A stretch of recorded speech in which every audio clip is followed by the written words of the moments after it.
মুহাম্মদপুর সম্মিলিত ঈদগাহ মাঠের ইমাম, কমলপুর মাদ্রাসার সাবেক প্রিন্সিপাল ও শাইখুল হাদিস মুহাম্মদপুর মোল্লাবাড়ির মাওলানা আব্দুল হাকিম সাহেবের জানাজায় উপস্থিত আছেন হেফাজত ইসলাম বাংলাদেশের মহাসচিব আল্লামা শায়েখ সাজিদুর রহমান সাহেব, জামিয়া ইসলামিয়া মাদ্রাসার প্রধান শিক্ষক মুফতি আল্লামা শায়েখ মহসিনুল কারিম হাফিজুল্লাহ।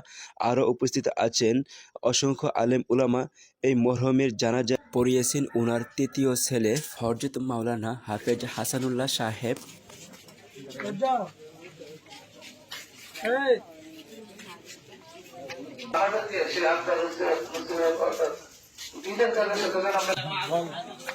আমার চাচা জানাজার নামাজ পড়তে